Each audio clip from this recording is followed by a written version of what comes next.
जय गुरुदेव। आठवां अध्याय ब्रह्मचर्य और दहर विद्या। इस ब्रह्मपुर अर्थात स्थूल देह में हृदय अर्थात दहर कमल का जो स्थान है, उसके अंदर आकाश का ध्यान करो। उसके अंदर जो ब्रह्म है उसका अन्वेषण करना चाहिए, उसकी जिज्ञासा करनी चाहिए। कोई पूछे कि वहाँ क्या है जिसका अन्वेषण करना चाहिए, जिसकी जिज्ञासा करनी चाहिए, तो उसका उत्तर है, जितना बड़ा आकाश बाहर है उतना ही अंतः हृदय आकाश है। इस बाह्य आकाश में देवलोक और पृथ्वी दोनों अंतर में ही समाहित हैं। अग्नि वायु दोनों, सूर्य चांद दोनों, विद्युत नक्षत्र जो यहाँ हैं तथा जो यहाँ नहीं हैं, वह भी सब उसमें समाहित हैं।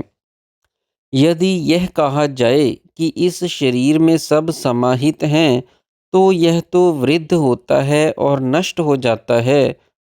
तो कहो कि वह जरा से जीर्ण नहीं होता और वध करने से नहीं मारा जाता। वह आत्मा निष्पाप, अजर, अमर, विशोक, भूख प्यास से रहित, सत्य काम और सत्य संकल्प है। इस लोक में जो मनुष्य आते हैं, जिसकी जैसी इच्छा होती है वैसे ही नगरों या खेतों में अपना अपना भोग भोगते हैं। जैसे उस लोक से पुण्य क्षीण होने पर गिरा दिया जाता है, वैसे ही वह कर्मजित लोक भी क्षीण होने पर वे यहाँ से चले जाते हैं। जो यहाँ से आत्मा को और सत्य कामनाओं को बिना जीते जाते हैं, वे सब लोकों में कामाचारी नहीं होते, और जो यहाँ से आत्मा और उसके सत्य काम होने को जानकर जाते हैं, वे सब लोकों में कामचारी होते हैं। अर्थात यदि वे पितृलोक की कामना वाले होते हैं, तो उनके संकल्प से ही उनके पितृ प्रकट हो जाते हैं और वे पितृलोक से संपन्न होकर महिमा पाते हैं। इसी प्रकार मातृलोक, भ्रातृलोक, स्वश्रीलोक, सखीलोक, गंधमालय लोक, अन्नपान लोक, गीत वाद्रित लोक, स्त्रीलोक अथवा जिस जिस लोक के अंत समय में कामना करता है, वही उसके संकल्प मात्र से प्राप्त होकर वह उस लोक में महिमा को प्राप्त करता है। उसकी सत्य कामनाएं अनृत असत्य से ढकी हुई हैं। वे सत्य रहते भी असत्य से ढकी होने के कारण मरने पर उसको नहीं मिलती। जैसे खेत में सुवर्ण गड़ा हुआ होने पर भी किसान ऊपर ऊपर खेत जोतता रहता है, तो उसे स्वर्ण नहीं मिलता। इसी प्रकार मनुष्य प्रतिदिन सुषुप्ति अवस्था में इस हृदय आकाशस्थ ब्रह्मलोक को जाता है, परंतु उसे पा नहीं सकता, क्योंकि उस ब्रह्मलोक को असत्य के पर्दे ने ढक रखा है। निश्चय ही आत्मा का स्थान यह हृदय ही है, इसलिए उसे हृदय कहते हैं। हृद जमा अयम अर्थात यह आत्मा हृद है। ऐसा जानने वाला रोज रोज स्वर्ग लोक को जाता रहता है। सुषुप्ति में, जिसे यहाँ संप्रसाद कहा गया है, शरीर से उठकर परम ज्योति के पास पहुंचकर वह अपने स्वरूप से निष्पन्न हो जाता है। यही आत्मा है, यह अमर है, अभय है, यह ब्रह्म है। इस ब्रह्म का नाम सत्यम है। सत्य में 3 अक्षर हैं, सत, ती, अयम। जो सत है वह अमृत है, जो ती है वह मर्त्य है, और जो यम है वह दोनों तरफ ले जाता है।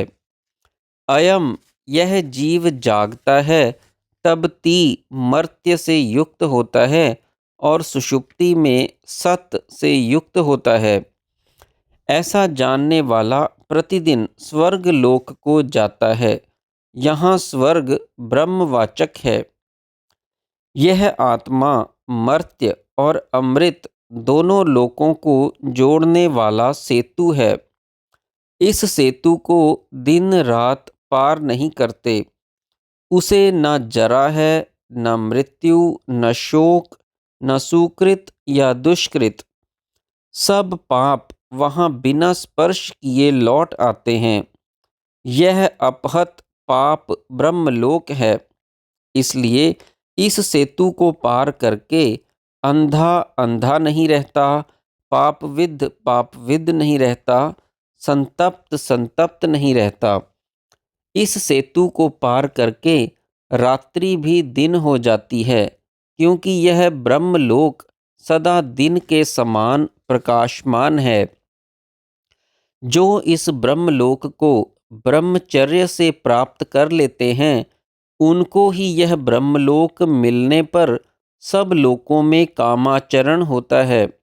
इसलिए जो यज्ञ किए जाते हैं वह ब्रह्मचर्य हैं, क्योंकि ब्रह्मचर्य से ज्ञ अर्थात ज्ञाता को पाया जाता है। जिसे इष्ट कहते हैं वह भी ब्रह्मचर्य ही है, क्योंकि ब्रह्मचर्य से इष्ट आत्मा को पाया जाता है। जिसे सत्यायण कहते हैं वह भी ब्रह्मचर्य ही है, क्योंकि ब्रह्मचर्य से आत्मा का त्राण होता है। जो मौन है वह ब्रह्मचर्य ही है, क्योंकि ब्रह्मचर्य से आत्मा को जानकर उसका मनन किया जाता है। जो अनाशकायन उपवास है वह ब्रह्मचर्य ही है, क्योंकि ब्रह्मचर्य से ही इस आत्मा का नाश नहीं होता। जो बाणप्रस्थ है वह ब्रह्मचर्य ही है, क्योंकि ब्रह्मलोक में अर और ण्य नाम के दो समुद्र हैं। अरण्य अरण्य, जिनके ऊपर दिव्य लोक में एरममदीयम नाम का सरोवर है। वहाँ सोम टपकाने वाला सोमस्वन अश्वत्थ है और अपराजिता नाम की ब्रह्मपुरी है, जो ब्रह्म विरचित सुवर्णमयी है। जो इन अर और ण्य समुद्रों को ब्रह्मचर्य से प्राप्त करते हैं वह ब्रह्मलोक उनका होता है। वे सब लोकों में कामाचारी होते हैं। अध्यात्म अर और ण्य और एरमदीय को समझना चाहिए। पिचुटरी ग्लैंड को अश्वत्थ, सोमसवन और सहस्त्रार्थ को ब्रह्मपुरी समझें। हृदय से जो नाड़ियाँ निकलती हैं वे पिंगल सूक्ष्म तंतु की बनी होती हैं। श्वेत, नीला, पीला, लाल रंग जो हृदय में दिखता है, वैसे ही सूर्य जो पिंगल है उसमें भी शुक्ल, नील, पीत, लोहित रंग हैं। हृदय को सूर्य मंडल कहते हैं। जैसे रास्ते दो ग्रामों को मिलाते हैं, वैसे ही सूर्य की किरणें नीचे के लोकों का संबंध देवलोक से करती हैं, और वैसे ही हृदय की नाड़ियाँ सारे शरीर का सहस्त्रार्थ से करती हैं। जब मनुष्य सो जाता है और स्वप्न भी नहीं देखता, तब वह नाड़ियों में प्रविष्ट हो जाता है। तब उसको पापों का स्पर्श नहीं रहता। तब वह तेज से संपन्न होता है। मरण समय जब लोग पूछते हैं, मुझे पहचानते हो?